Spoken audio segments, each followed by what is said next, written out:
Hello, everyone. I hope you're all doing well.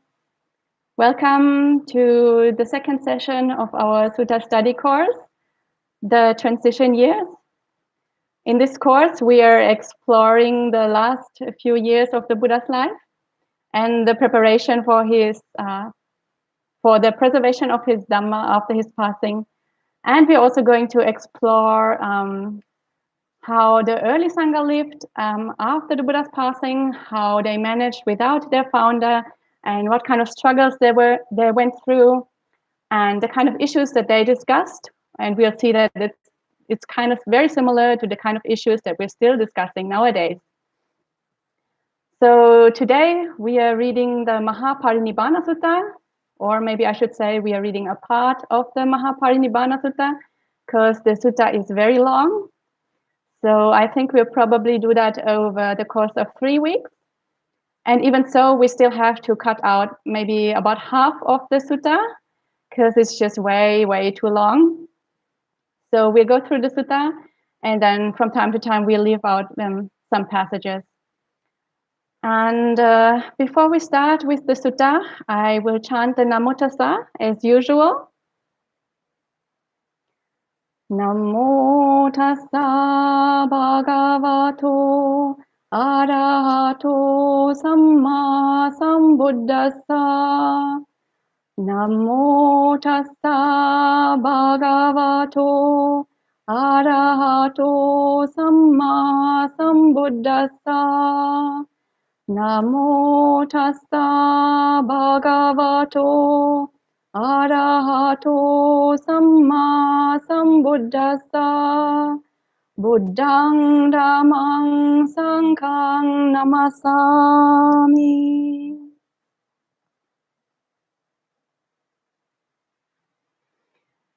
So I see a few people have joined us already. Hello, Geeta. Nice to see you too. Hello, Christopher. Hello, Jens. Hello, Kumu, and welcome, Buddha Ruchi. Nice to see all of you. We will start right away with the sutta. Today is Digha Nikaya 16, and I am reading from Bhante Sujata's translation. And earlier today, I noticed that the online version that you're having in that link is not exactly the same as the PDF version that I'm having here.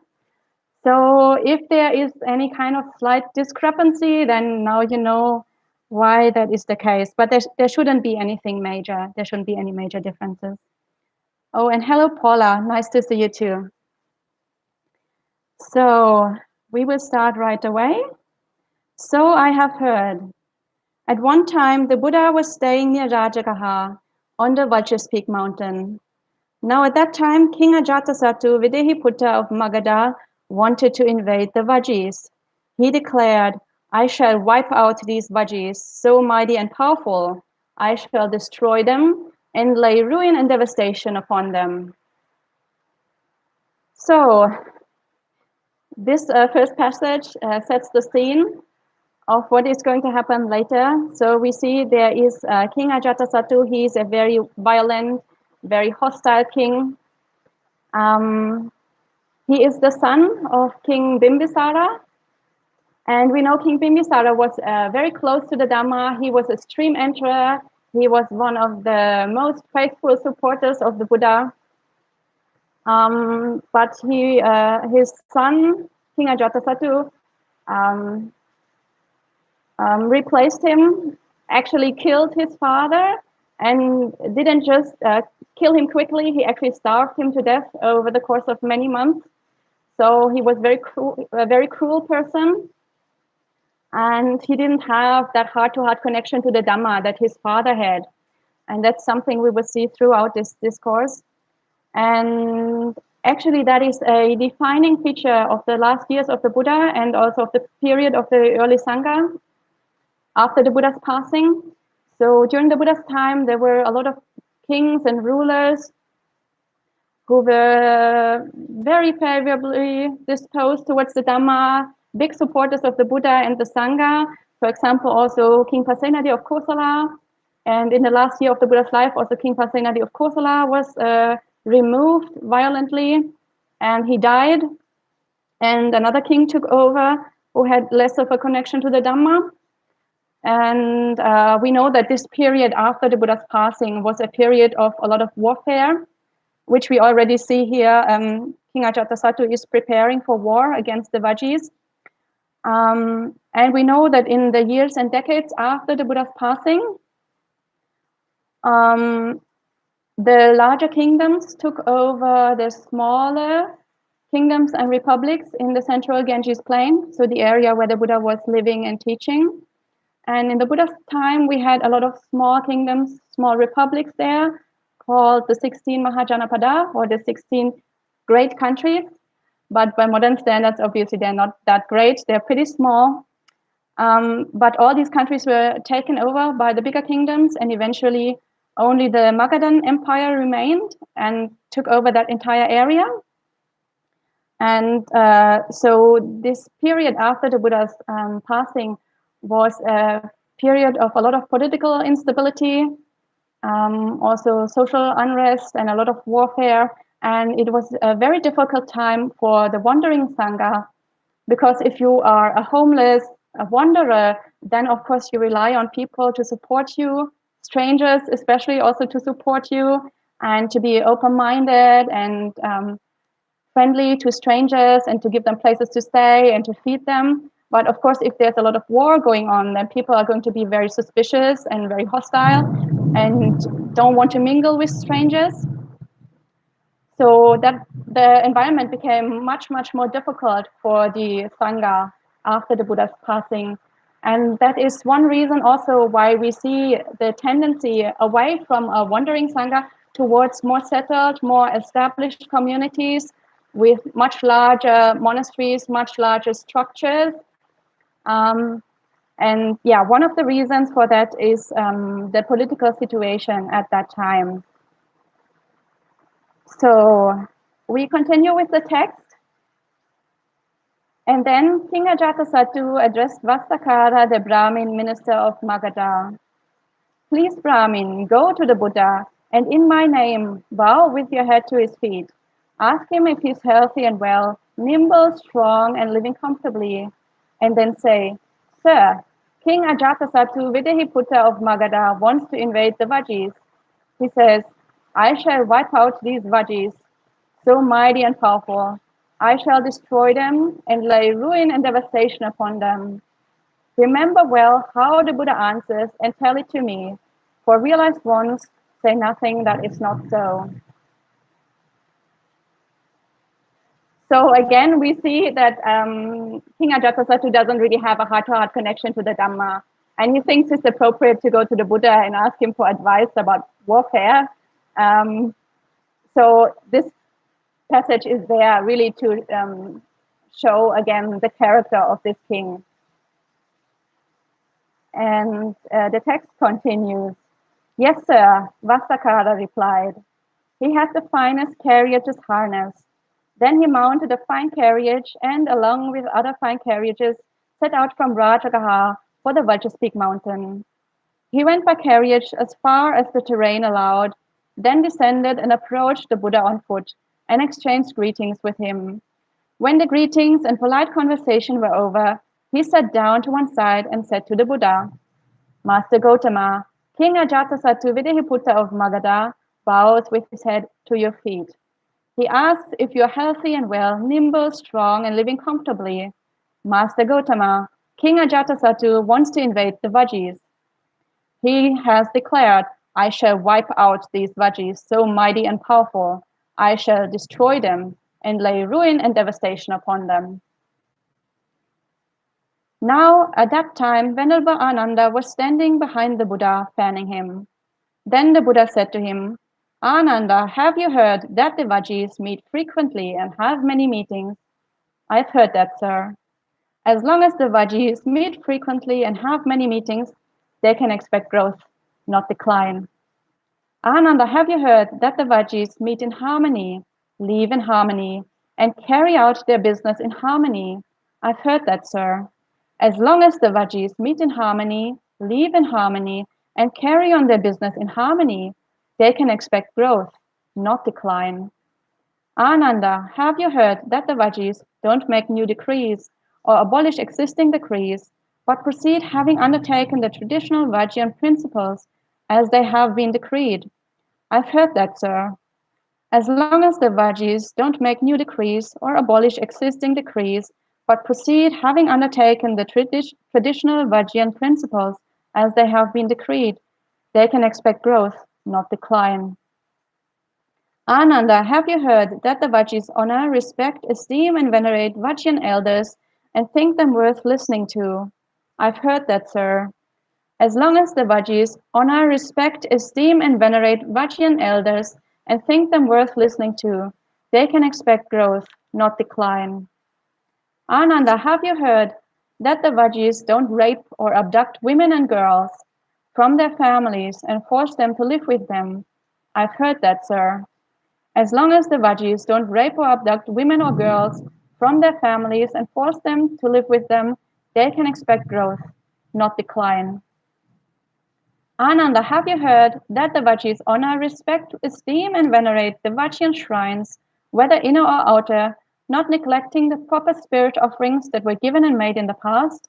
I've heard that, sir. As long as the Vajis honor, respect, esteem, and venerate the Vajjan shrines, whether inner or outer, not neglecting the proper spirit offerings that were given and made in the past, they can expect growth, not decline. Ananda, have you heard that the Vajis arrange for proper protection, shelter, and security for perfected ones, that is, Arahants, so that more perfected ones might come to the realm and those already here may live in comfort? I've heard that, sir.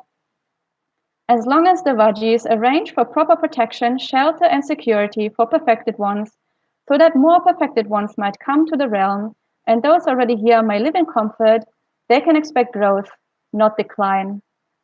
Then the Buddha said to Vasakara, Brahmin, this one time I was staying near Vesali at the Sarandada Wooden Shrine. So Vesali is a city of the Vajis in the Vaji country. There I taught the Vajis these 7 principles that prevent decline. As long as these 7 principles that prevent decline last among the Vajis, and as long as the Vajis are seen following them, they can expect growth, not decline. When the Buddha had spoken, Vasakara said to him, Master Gotama, if the Vajis follow even a single one of these principles, they can expect growth, not decline. How much more so all 7? King Ajata Satu cannot defeat the Vajis in war, unless by diplomacy or by sowing dissension. Well, now, Master Gotama, I must go. I have many duties and much to do. Please, Brahmin, go at your convenience.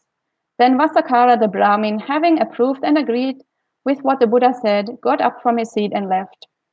So it seems that Vasakara now got an idea how to sow dissension and how to actually defeat the Vajis.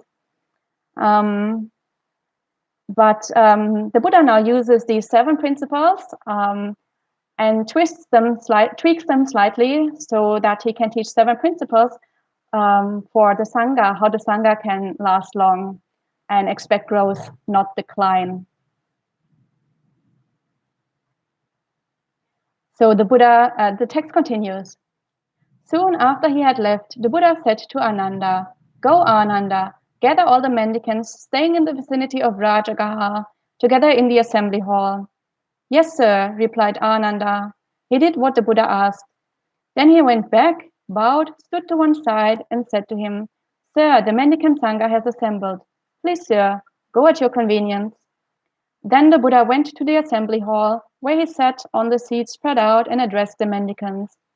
Mendicants, I will teach you these 7 principles that prevent decline. Listen and pay close attention, I will speak. Yes, sir, they replied. The Buddha said this. As long as the mendicants meet frequently and have many meetings, they can expect growth, not decline. As long as the mendicants meet in harmony, live in harmony, and carry on their business in harmony, they can expect growth, not decline. As long as the mendicants don't make new decrees or abolish existing decrees, but undertake and follow the training rules as they have been decreed, they can expect growth, not decline.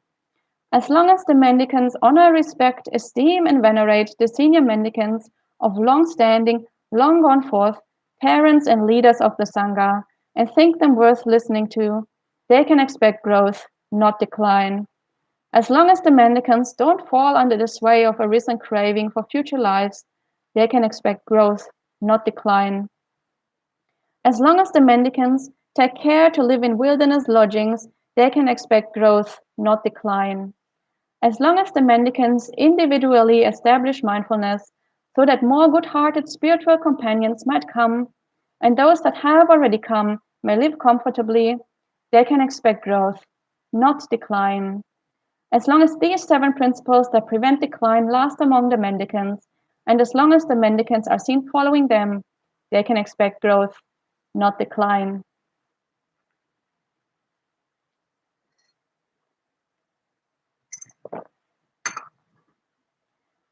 So here the Buddha tweaks those 7 principles of the Vajis to ensure the growth of his sangha. And the first principle that he teaches is to meet frequently and to have many meetings. And I think for modern people that sounds absolutely horrible because we have too many meetings already and they are all way too long and way too boring. But from other suttas, we know what that means. And another sutta that we are going to read in the future, in a few weeks, in that other sutta, Ananda explains what that actually means and how the Sangha does it after the Buddha has passed on. So it means that they meet on the Uposatha days, so on the moon days, on the full moon, and on the dark moon days, which is every 14 to 15 days. So they have many meetings means to have one meeting roughly every 2 weeks. So I think that sounds quite reasonable for a community. And in that way, the Sangha still has the opportunity, everybody still has the opportunity to really practice in seclusion if they wish, and to still feel like they're part of a larger community. And if any issues come up, then everybody knows that they can be addressed within a reasonable time frame within the next 2 weeks. So things don't drag on and on. So there's always a date when people meet again and when there's an opportunity to resolve issues that have come up.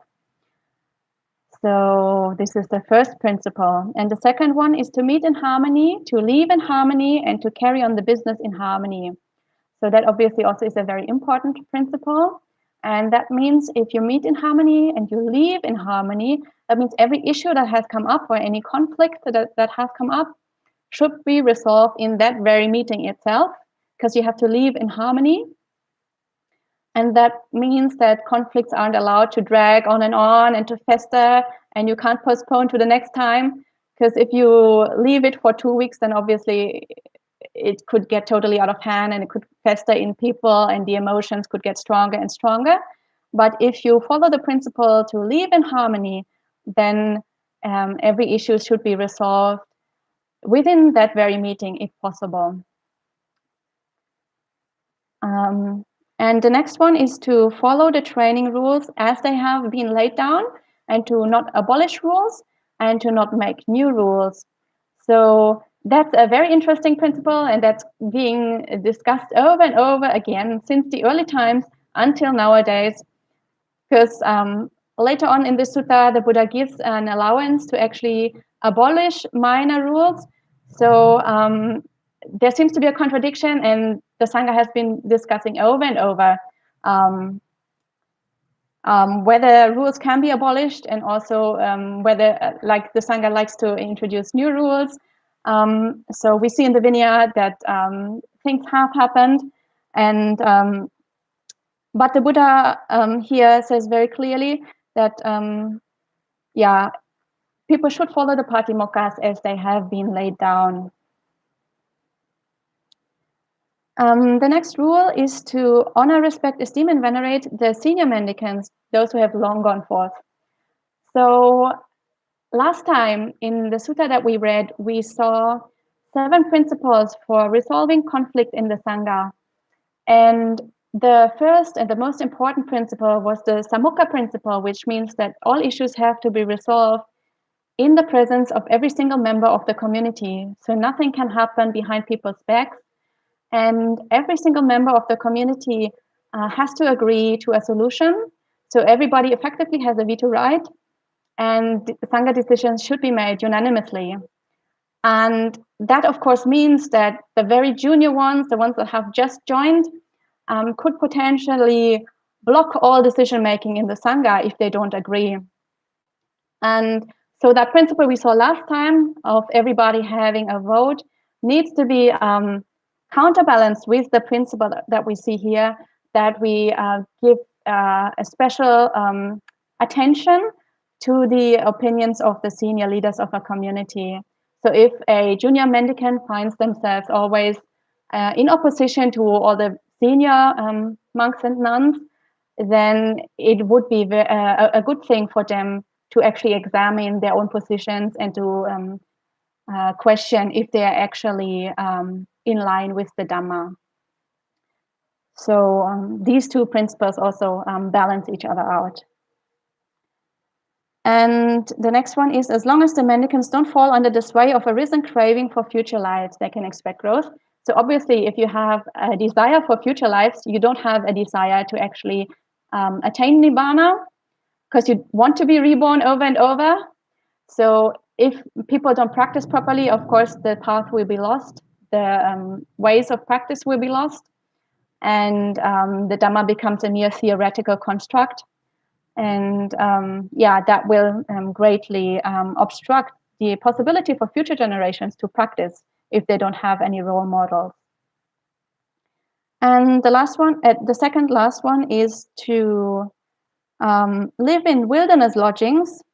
And that again has to be seen in the context where the Buddha sees what is going on politically, and he sees the tendency towards established, settled big communities. And here he tries to again counterbalance that development by instructing people to not neglect living alone in seclusion in the wilderness. And the last principle is that mendicants individually establish mindfulness to make sure that conditions are good for other practitioners to live there. And this again places responsibility for the practice and for the preservation of the Dhamma on every individual single member of communities. So every single person counts, and you cannot be lazy and rely on the others, because one single unmindful person can destroy conditions for everybody else if they're very noisy or if they constantly do things contrary to the Dhamma. So every single person really needs to make an effort and really needs to practice for themselves. So these are the 7 principles that the Buddha lays down for the growth and preservation of his Dhamma. And then he continues, I will teach you 7 more principles that prevent decline. As long as the mendicants don't relish work, loving it and liking to relish it, they can expect growth, not decline. As long as they don't enjoy talk, sleep, company, they don't have wicked desires, falling under the sway of wicked desires. As long as they don't have bad friends, companions, and associates. And as long as they don't stop halfway after achieving some insignificant distinction, they can expect growth, not decline. So the first one here is not to relish in work. And of course, with the establishment of large communities and large building structures, the amount of work that the Sangha has to do becomes much, much bigger. Of course, if you live in a cave in the wilderness, there's not much maintenance work to do. There's not much cleaning to do. There's generally not much to do at all, except to practice the path. But once you have huge structures, of course, you'll be very busy. And lay people will come and worship all the various stupas and want to chat with you, and it becomes a tourist destination. So again, to counteract that tendency for large structures, the Buddha says don't relish in that kind of work. And that's something we also see nowadays in many communities, that monastics are actually very, very busy. And there's not too much focus on the individual cultivation of the path, which is a great disadvantage. And then next ones are talking, sleeping, company, and having wicked desires and having bad friends. I think that's pretty self-explanatory. And not falling under, not stopping halfway after achieving some insignificant distinction. So the word insignificant distinction is actually covers a wide range of attainments. So basically, if you have not attained stream entry, basically nothing else matters. Even if you have jhana, even if you have immaterial attainments, that does lead to a good rebirth, but in the long run, you're going to lose that attainment again. So if you don't have stream entry, you're not safe. And if you don't have stream entry in the long run, like looking at it over many eons, other attainments are all to be seen as insignificant. So the Buddha continues, I will teach you 7 more principles that prevent decline. As long as the mendicants are faithful, conscientious, prudent, learned, energetic, mindful, wise, they can expect growth, not decline. And he teaches 7 more principles that prevent decline. As long as the mendicants develop the awakening factors of mindfulness, investigation of principles, energy, rapture, tranquility, immersion/samadhi, and equanimity, they can expect growth, not decline. And he teaches 7 more principles. As long as the mendicants develop the perceptions of impermanence, not self, ugliness, drawbacks, giving up, fading away, and cessation, they can expect growth, not decline. And then he teaches 6 principles that prevent decline. And these 6 principles are the same ones that we've seen last time in our discourse, which were the 6 principles to prevent the arising of conflict, which are the 3 kinds of metta by body, speech, and mind, and sharing and keeping sila, and having right view and the same view as your community. So I've explained them in very much detail last time. So I'm not going to go through them again now. And then the text continues. And while staying there at the Vulture's Peak, the Buddha often gave this Dhamma talk to the mendicants. Such is ethics, such is immersion, such is wisdom. When immersion is imbued with ethics, it's very fruitful and beneficial.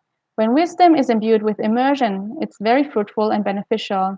When the mind is imbued with wisdom, it is rightly freed from the defilements, namely the defilements of sensuality, desire to be reborn, and ignorance. So we see in the last years of his life, or the last month of his life, the Buddha really focuses on the basics. Number 1, he makes sure to teach things that avoid conflict in the sangha and that promote communal harmony. And on the other hand, he repeats the core teachings of his Dhamma. So in this case, Sila, Samadhi, and Panya. And now we are going to skip over a few parts. So we are going to skip the rest of this chapter in chapter 4, 5, and 6. And we continue reading at chapter 7, Building a Citadel.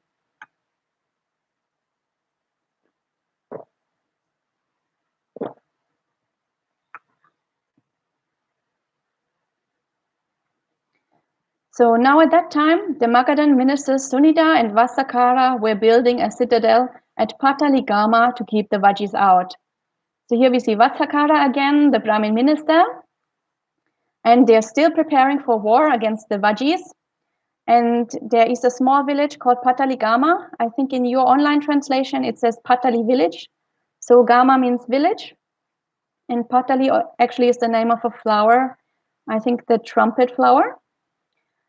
So this village becomes very important in later times. Pataligama turns into a big city called Pataliputta. And in modern day, it's still there in India. It's called Patna.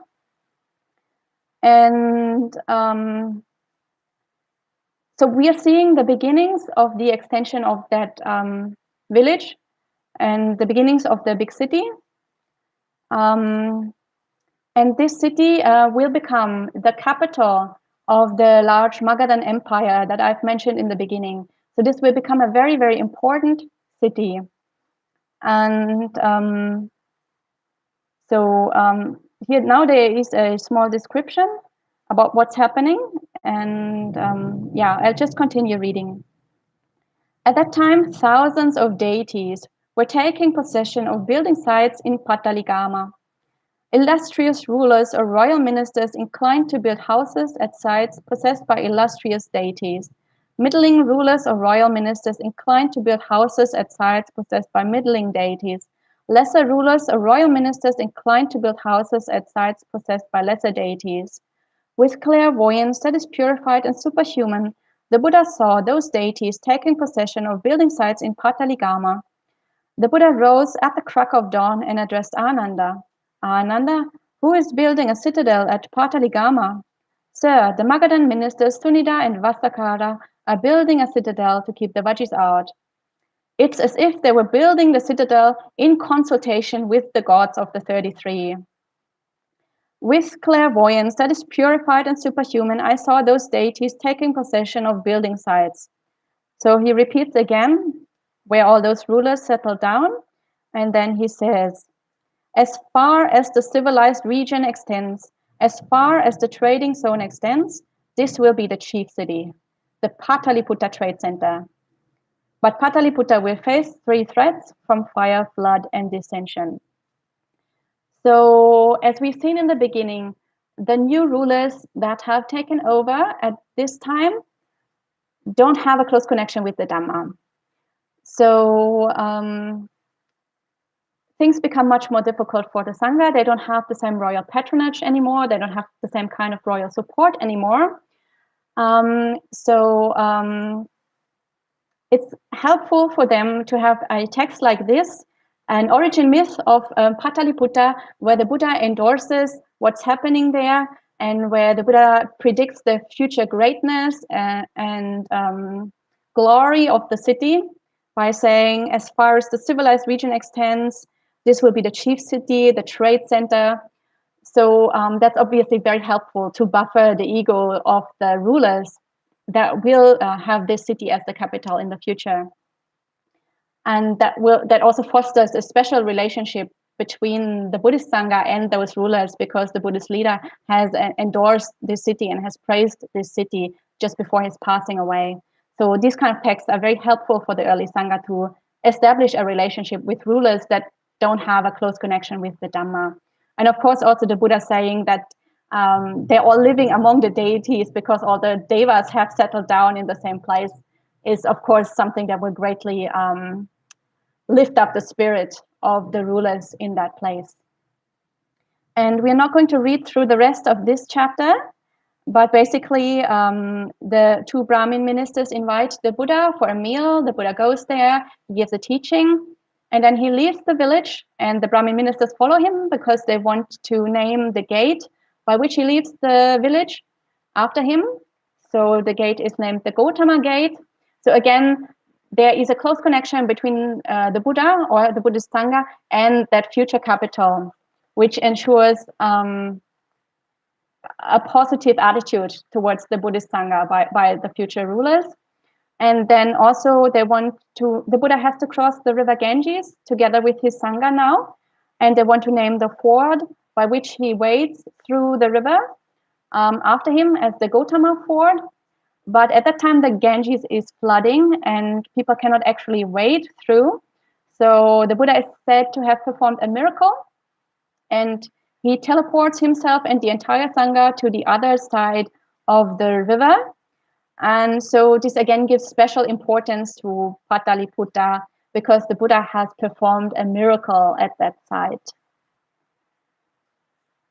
So we will continue reading at chapter 8, Talk on the Noble Truth. Then the Buddha said to Venerable Ananda, "Come, Ananda, let's go to Gotigama." "Yes, sir," Ananda replied. Then the Buddha, together with a large Sangha of mendicants, arrived at Kotigama and stayed there. There he addressed the mendicants.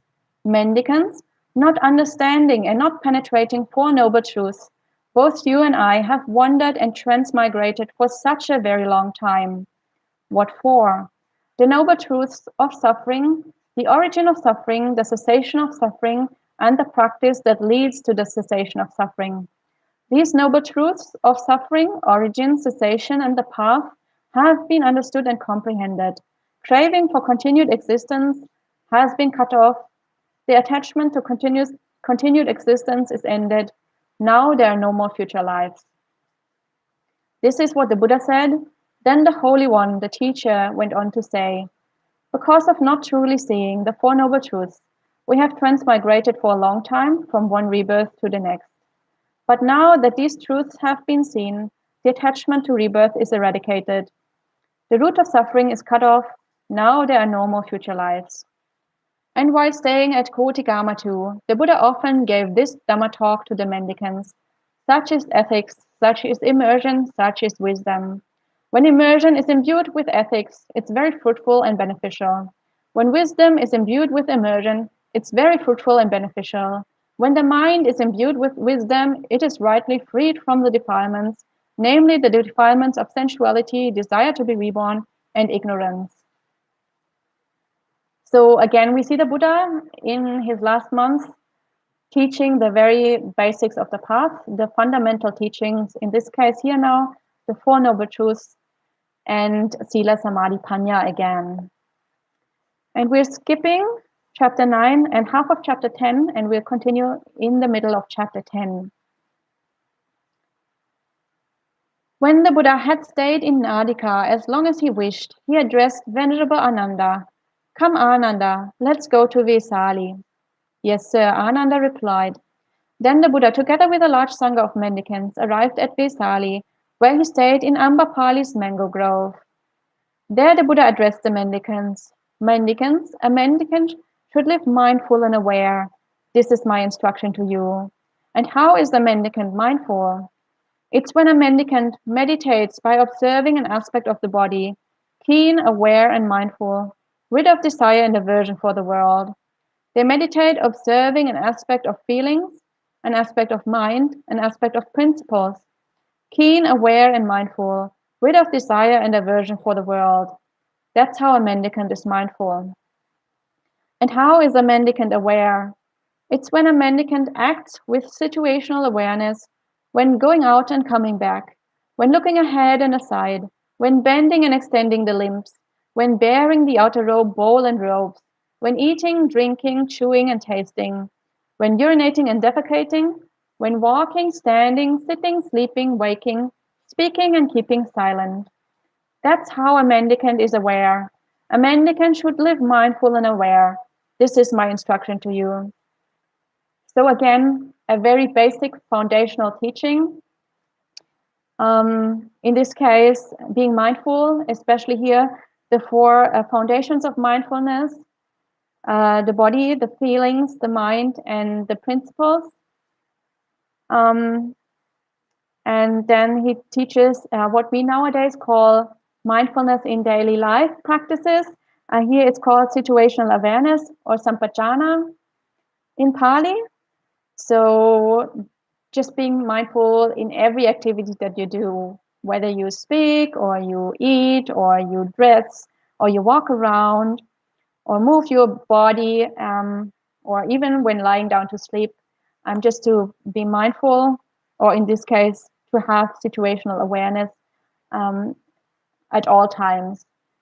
So yeah, it's pretty obvious that the Buddha in the last months of his life did not introduce any more new teachings. He didn't give any amazing similes, and he didn't teach on some minor aspects of the Dhamma. He only repeated the foundations of his teaching over and over again, so that people are really fully clear about the fundamentals of his teaching. So we're skipping chapter 11, which just tells the story of Ambapali. And we are reading chapter 12. And chapter 12 will be the last chapter that we are reading today. So commencing the reigns at Beluva. When the Buddha had stayed in Ambapali's grove as long as he wished, he addressed Venerable Ananda. Come, Ananda, let's go to the little village of Beluva. Yes, sir, Ananda replied. Then the Buddha, together with a large sangha of mendicants, arrived at the little village of Beluva and stayed there. There the Buddha addressed the mendicants. Mendicants, please enter the rainy season residence with whatever friends or acquaintances you have around Vesali. I'll commence the rainy season residence right here in the little village of Beluva. Yes, sir, those mendicants replied. They did as the Buddha said, while the Buddha commenced the rainy season residence right there in the little village of Beluva. So here they mention a monastic practice called the rainy season residence in the text, and in modern times we usually say the rains retreat or the vassa. And so this is a period of 3 months that monastics undertake every year during the time when in India is traditionally the rainy season. And so traditionally this was a time where the wandering sangha did not actually wander. They would be stationary in one place. So in the early times, that was a lot more meaningful than it is nowadays, because when you live in established communities, then you live in one place anyway the whole time. So in the early times when the sangha was a wandering sangha, that was more meaningful. And usually that is an opportunity for either very intensive retreats or to go and live and study with a teacher, and or to study certain aspects of the Dhamma or the Vinaya in a lot more detail with a certain teacher or group. And yeah, we see the Buddha doing that here, and of course he sends his large sangha away to spread out, because obviously such a large sangha cannot be supported by a small village for 3 months. That would completely deplete the resources of that small village. So, and after the Buddha had commenced the rainy season residence, he fell severely ill, struck by dreadful pains, close to death.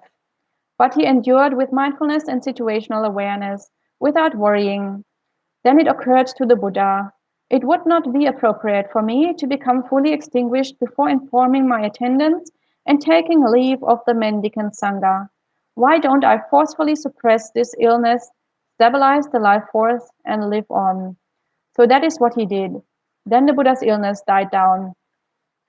So we see the Buddha got ill, and we see even an arahant, a fully enlightened Buddha, can get ill, and his body can become very painful.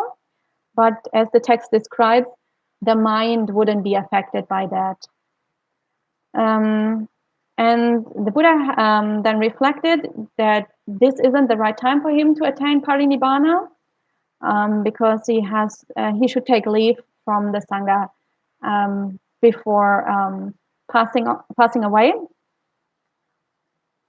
And so then he recovers from the illness. And soon after the Buddha had recovered from that sickness, he came out from his dwelling and sat in the shade of the porch on the seat spread out. Then Venerable Ananda went up to the Buddha, bowed, sat down to one side, and said to him, Sir, it's fantastic that the Buddha is comfortable and well, because when the Buddha was sick, my body felt like it was drugged. I was disorientated, and the teachings weren't clear to me. Still, at last I was consoled by the thought that the Buddha won't become fully extinguished without making some statement regarding the Sangha of mendicants. So Ananda rejoices that the Buddha recovered, but at the same time he also says that when the Buddha was sick and when it seemed like the Buddha was going to pass away, his body felt like it was drugged and he was disorientated. He completely lost mindfulness. He couldn't remember the teachings. So yeah, he was in a bad state. He didn't really, he basically lost his practice at that point and couldn't remember the teachings. But then he consoled himself because he thought that the Buddha would, what he calls, makes a statement regarding the Sangha. So that is a phrase that means that he expects the Buddha to appoint a successor, to appoint a future leader of the Sangha who takes over from the Buddha. But the Buddha doesn't think like this at all, and the Buddha says to him, but what could the mendicant Sangha expect from me, Ananda? I've taught the Dhamma without making any distinction between secret and public teachings. The realized one doesn't have the closed fist of a teacher when it comes to the teachings. If there's anyone who thinks, I shall take charge of the sangha of mendicants, or the sangha of mendicants is meant for me, let them make a statement regarding the sangha. But the realized one doesn't think like this, so why should he make some statement regarding the sangha? So the Buddha says that his teachings are all out there in the open. They're all fully clear. He has always taught them for many, many years.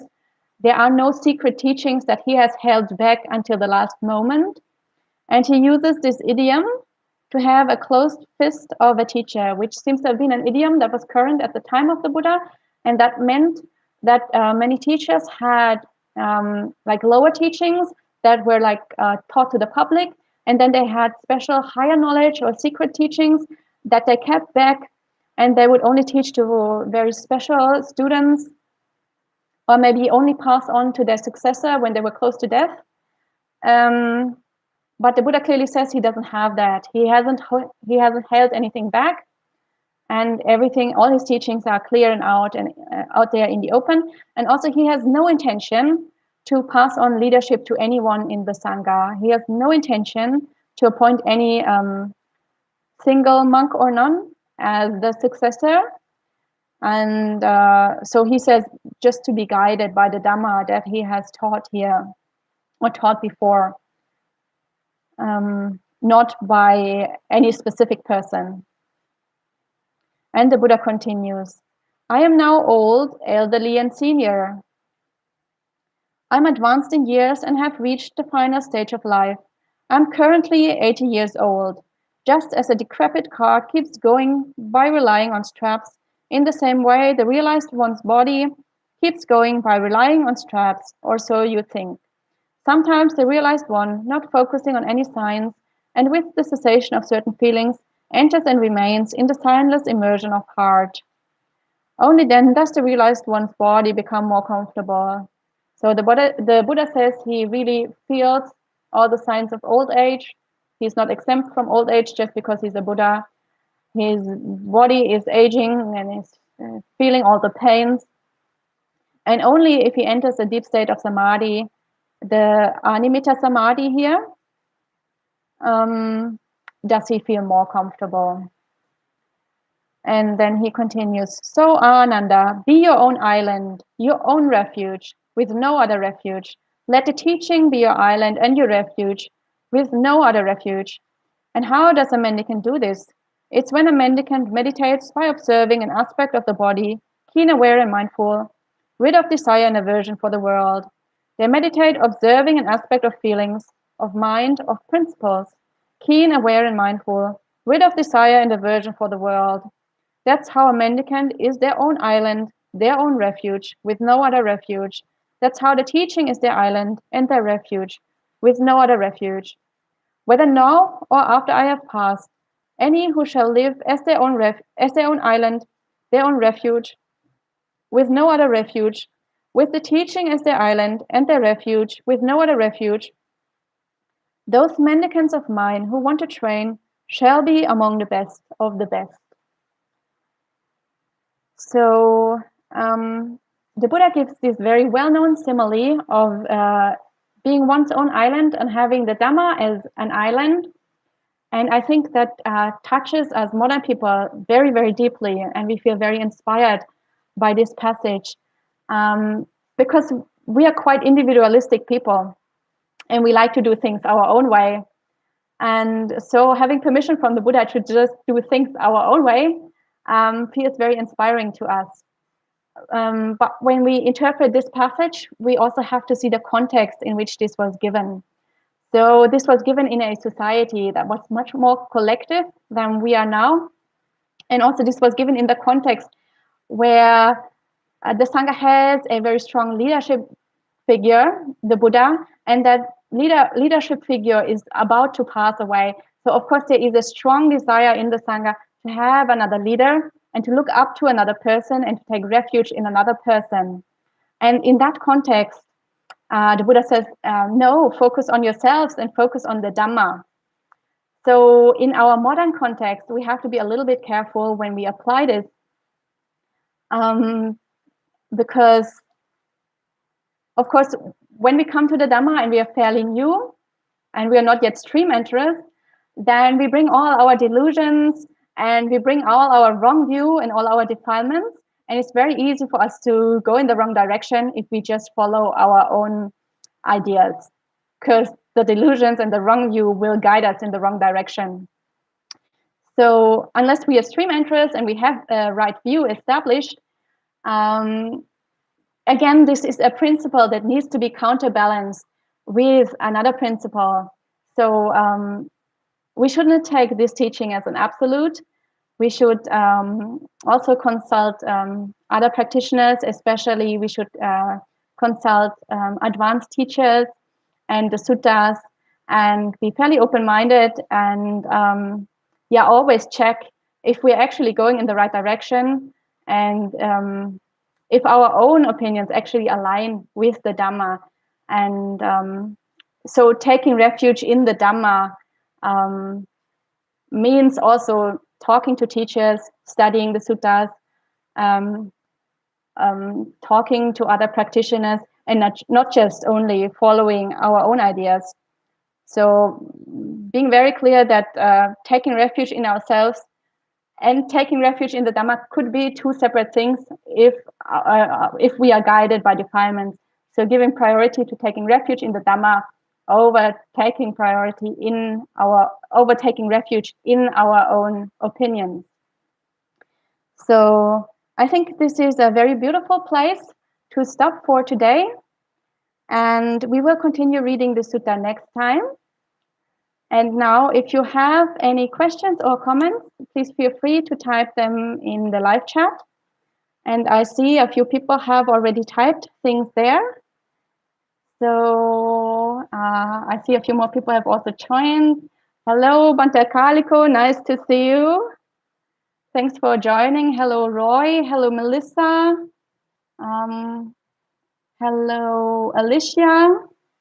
Nice to see you all. And Bante Akaliko says, great historical introduction, Ayya. I'm glad you liked it. And Gita says, Ayya, why do you think Buddha addresses Ananda instead of the king's messenger? I was just wondering the reason. So I think that refers to the first passage we read when the Buddha went through the 7 principles that prevent decline that he taught to the Vajis. So I think that is because the Buddha, the Brahmin Vasakara is not a Vajjian. He's from Magadha. And the Buddha assumes that Ananda probably would know better how the Vajjis practice. So the Buddha always asks Ananda, have you heard that the Vajjis practice in such and such a way? And maybe the Buddha assumes that Ananda knows better about those things. And obviously Ananda also was present when the Buddha taught these 7 principles to the Vajjis. So Ananda would understand the context of the question much better, because he knows that this refers back to an older teaching that the Buddha gave to the Vajjis before. So I guess that is the reason why the Buddha talks to Ananda instead of Vasakara. And Melissa says, really wonderful and beautiful. Thy mixture, which is not shaken, decomposes, prevent decline, promote growth. And Melissa also says, living in the wilderness releases responsibility to structure and allow to be as much as possible. Structure 1,000,000 vibrating flowers, suns, and hearts. So I think your comment means that if you are living in the wilderness, then you don't have to conform to structures that are set up by a community, and you're more able to practice in a way that is suitable for you personally or for your personal character, maybe. And that's definitely something that is the case.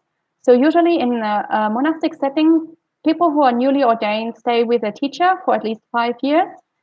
And when after 5 years, both they and the teacher feel that they have learned enough and that their practice is stable enough, then they are free to go off and do their own practice. But usually it's recommended that for the first few years of a monastic life that people stay with the teacher and actually follow the structures, so that the grossest level of defilements that could lead them astray are already attenuated by following a monastic routine and a monastic lifestyle. And most people actually find that very beneficial.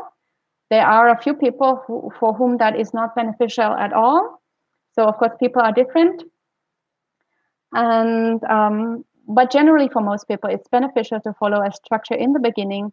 And then when they're fairly established in monastic life and when their practice has advanced a little bit, then only then to go off into the wilderness and practice on their own. So Kumu asks, did Buddha use his powers to solve issues or help people only in a few carefully selected instances? Are there more examples in the suttas? So, I mean, there are plenty of examples in the suttas where the Buddha uses psychic powers. For example, very often when monks or nuns are practicing alone and encounter some sort of difficulty, it's very often reported that the Buddha perceived that in his mind and that he then teleported himself there and gave an instruction to that monk or nun so that the monk or nun could overcome that specific difficulty that they were struggling with at that point. So the Buddha did use his powers to help the monastics in that way. And for example, another instance is when people came to the Buddha was very skillful at giving them the exact teaching that they needed to hear at that moment to actually make a breakthrough to the Dhamma. So that implies reading their minds and reading their character and understanding where they are at in that particular moment, and then taking them from there and guiding them skillfully to a place where they can actually make the breakthrough to higher stages of the path. So there are plenty of examples of that in the suttas. And Roy says, would it be the case that insight would assuage the suffering of illness and old age as absorption, and possibly in a more impactful way? So the Buddha gave the simile of the two darts, like being struck by two darts. One is the physical suffering and one is the mental suffering that we put on top of the physical suffering. So the Buddha still had a body, and a body can still be painful even if you are an arahant, even if you are a Buddha. So the painful feelings would still arise. But the second dart, those mental afflictions that come on top when we start to worry and we think, oh no, and it's so painful and it's so terrible, and what am I going to do? And it doesn't go away and it's still there. So all these kind of mental ruminations that we add on top and that adds an extra layer of suffering, that doesn't exist anymore for arahants. So in that way, we can say the suffering is greatly reduced, but the mere physical sensation of pain is still there.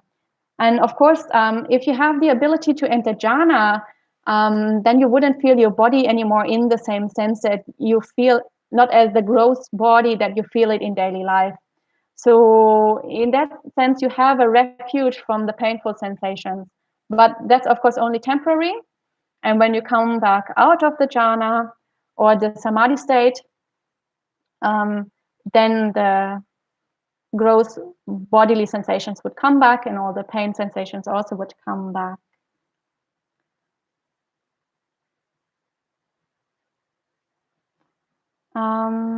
Upasika Tara is here also. Very nice to see you, Tara. And hello, Naval. Naval says, why do all the Buddhas have similar events in their life?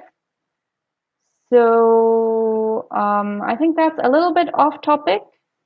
I'm just going to give you a brief answer, but if you need an extended answer, it's a good idea to ask these kind of questions in the monk chat that the Buddhist Insight people are holding on most Friday evenings. So yeah, why do all the Buddhas have similar events in their lives? Generally, most of the stories that refer to the Buddhas having similar lives are fairly mythological stories. So they present an archetypal image of a Buddha, And that's why every single Buddha sort of follows the same pattern. And those stories are, those mythical stories are usually considered a little bit late. They are considered not to be from the very earliest times of the development of Buddhist texts. So whether that was what the Buddha actually taught or something that developed later as a mythology of Buddhas is something that is a little bit debatable. On the other hand, Buddhas are very special beings, so it is to be expected that some kind of special things might happen in their lives. So yeah, different people have different opinions on this matter.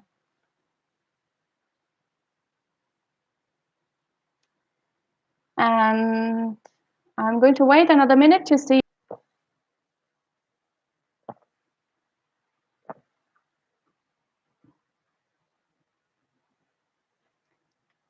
Okay, so I think we can finish for today. Oh, another question came. Upasika Tara asks, Deepa is considered to have two meanings in dictionaries, island or lamp. Why is island the selected meaning here? I'm not totally sure. I know it is true. There are two meanings. And I'm not totally sure why it is island. Of course, lamp also does make sense. I think in the context, people feel that islands are more isolated. So being your own island means you're like more separated from other people. Whereas if you are a lamp, you radiate out, and of course that the light might then include, or the circle of light might include other beings. So the metaphor isn't quite as strong as if you were to use the word island. That's one explanation, but yeah, I'm not 100% sure why island is preferred here. And Sake is asking, can a layperson go through all the jhanas? Yes, of course, a layperson can theoretically go through all the jhanas. However, you need very supportive conditions to actually develop deep samadhi. And if you are an ordinary layperson who leads a very busy life with a lot of distractions, and if you don't keep at least the 8 precepts, so you reduce your exposure to music, to entertainments, to a lot of things going on in your life, and if you are very active and very socially involved, then usually you cannot expect to get any kind of jhana. You can't even get close because practicing jhana requires really a retreat from society, really to be in seclusion and to put conditions into place that jhana can actually develop. So jhanas are a conditioned phenomena. They are based on conditions, and the proper conditions have to be in place. And for people who lead fairly involved, busy lives, jhana usually isn't possible. If you do get it, then it's a one-off and you can't really replicate the experience. So it's theoretically possible, but only if you put the proper conditions in place. And I think that was the last question. So we are going to end today with 3 sadhus. Feel free to join me if you want to. Sadhu, sadhu, sadhu. And I'll see you all next time.